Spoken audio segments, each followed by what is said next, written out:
A major counter-operation unfolds as India successfully neutralizes 57 Pakistani drones that attempted to infiltrate Indian airspace.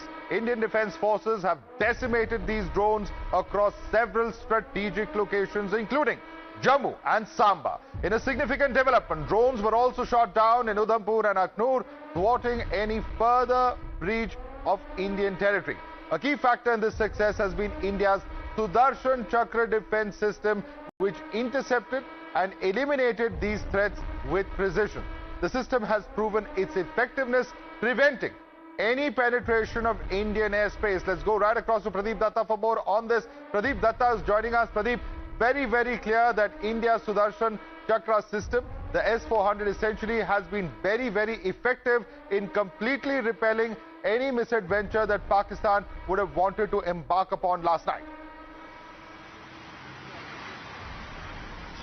Yes, Madhav, you're absolutely right. India's Sudarshan Chakra S-400 aerial defense system is proving fatal for all those drones that are being unleashed from Pakistan's side. Since yesterday, we have seen that 57 of aerial incursion and aerial infiltration has been thwarted. 57 drones that were trying to come to hit Indian air bases. They were trying to target army installation. All of them were detected and completely destroyed. And these drones were destroyed in areas like Jammu, Akhnoor, Samba, as well as in Pathankot area. And they were basically, their target was air bases. They wanted to target air base in Jammu. They wanted to target security installations. They wanted to target even civilian areas. Even 2 of the drones were shot just close to Jammu University. That clearly indicates that Sudarshan Chakra is really working.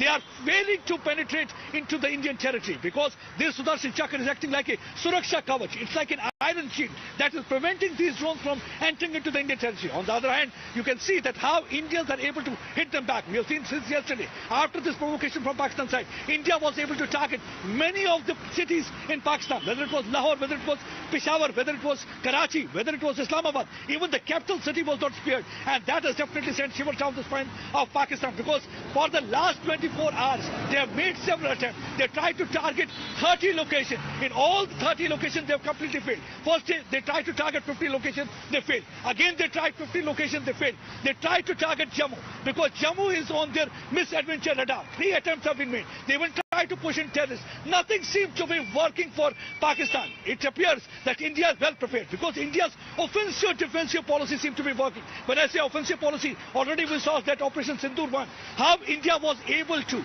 decimate, demolish 9 of their terror den. It was 25-minute operation, 24 missile fire, 9 terror den completely decimated, more than 100 terrorists killed, which included terror clan of Masood Azhar, the man Masood Azhar, who is responsible for several terror attacks. He's a globally designated terrorist. His brother Rauf Asghar has also been killed in this Sindoor attack operation. And after that, we saw that rattled Pakistan. They started provocation. There was a provocation from their side. All right. Breaking news coming in, Pratibha. It's a significant defense operation that we're talking about, where Pakistan attempted a large-scale drone infiltration across the LOC and the IB, Pratibha. The Pakistani forces deployed a swarm of drones in an effort to breach the Indian airspace, but India's military responded swiftly and decisively. The Indian Army has in fact launched a coordinated counter-drone operation that successfully neutralized over 57 drones. The operation was carried out across several critical regions, including Udhampur, Samba, Jammu, Akhnoor, Nagrata, as well as Pathankot. And to counter the aerial threats, the Army has deployed a range of advanced defense systems, including the L-70 and the Shilika systems. Let's break down what India's air defense is and why Pakistan is unable to counter it, and why Pakistan is unable to breach the Indian airspace. Let's take a look at how L-70 guns have been activated and what is the impact is going to have. Of course, the experts will be joining us to give us a detailed view of that. With an aerial target of 3.5 kilometers, so this is a short range. It is a fully automated gun firing up to 240 rounds per minute. So even if there are multiple drones that are coming in from the Pakistani side, the guns have the ability to counter them.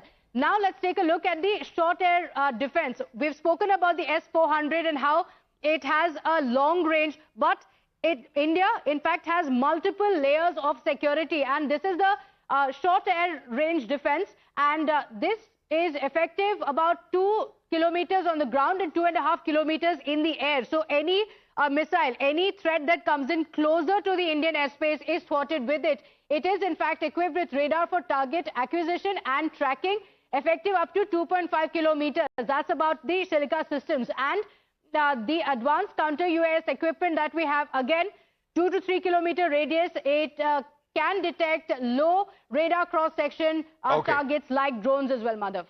Pratibha, thanks so much. That's a very comprehensive update. And I want to introduce our guest joining us. With us here in the studio, of course, is Colonel Mahesh Ramchandran, defense expert. Pathikrit Pen continues with us, as does RSN Singh, author, as well as Lieutenant General Suri. But I want to come across to you first, Colonel Ramchandran, because you're somebody who's been, associated with this. We have the Akash Tir that India has spoken about, which essentially sort of is a kind of an aggregator, if I can put it correctly, and you can correct me if I'm wrong, which actually it looks at all of these assets that we have when it comes to our air defense and ensures that there is a coordinated and precise response coming out from India's side. Is that how it works, sir? You're spot on. That is how it works. And as you are aware, the S-400 we have, there are 5 on order and 3 have already been supplied and deployed, right? Now, as far you showed these AD guns, there is also shoulder-fired AD, which probably did not come in here, which is actually very short-range AD. I am not an AD expert by any measure, I can tell you that. But as far as as far as air defense is concerned, it is obviously a coordinated. It is a coordinated effort by using calibrated response depending on the threat, on the air threat. All right. Let me quickly take this question across to Pathikrit Pen as well. Pathikrit Pen, we've seen a lot of developments take place last night. We've seen how the US Secretary of State, Mr. Rubio, has spoken to the Prime Minister of Pakistan. He's also spoken to the External Affairs Minister, once again reiterating that Pakistan must crack down as far as its terror infrastructure is concerned, while appealing for de-escalation. But, the very fact that the United States is engaging the Prime Minister of Pakistan, but is engaging the External Affairs Minister of India, is urging Pakistan to crack down on terror. It's very clear the message going out from the United States to Pakistan. The big question is that will that message be received by Pakistan and will it actually act upon that? Madhav, if you ask me, my suggestion is the Americans should stay away from this, because for the last 40 years, the Americans have played a double-edged game. For the last 40 years, they knew exactly what Pakistan was doing. For the last 40 years, we kept on saying that this is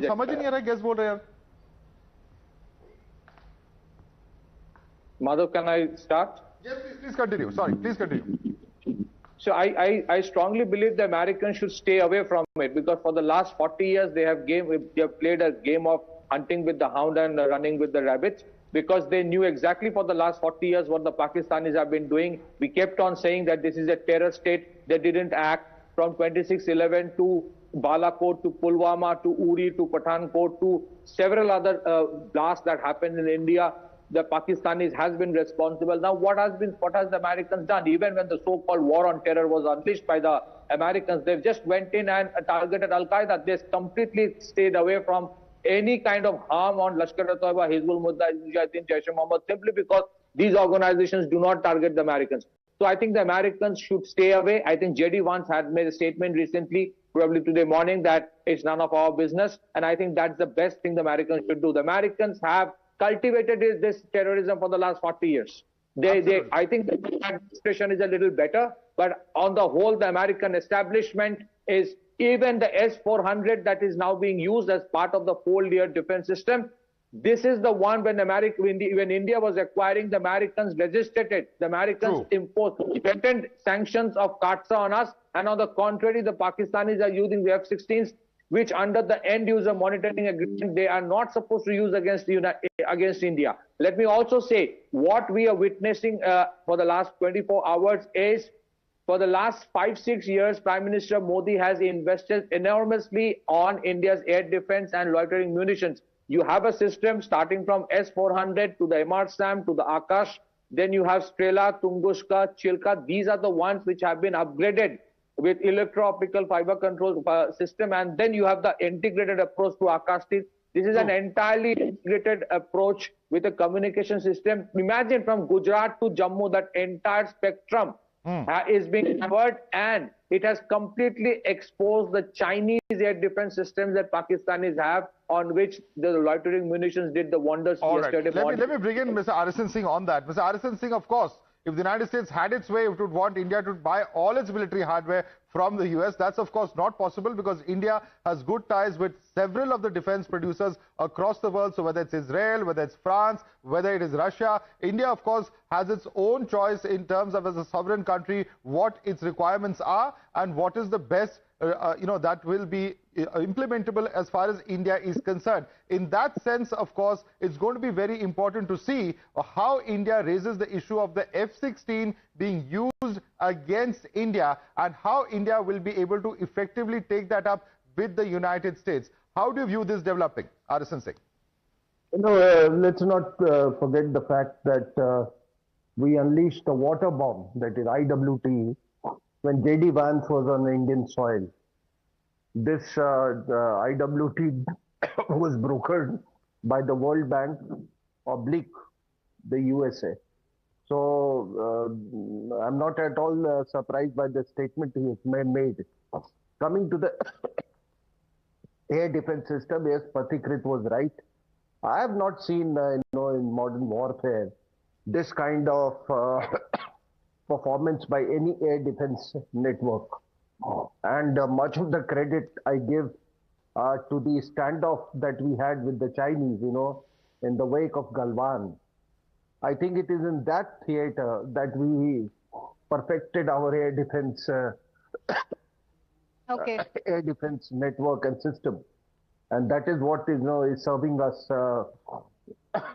Okay, so the air defense systems, the Chinese-made air defense systems have been exposed in Pakistan. Lieutenant General A.K. Suri, very quickly, I also want to ask you about the Pakistani artillery stockpile, with reports suggesting it can last only about 3 to 4 days.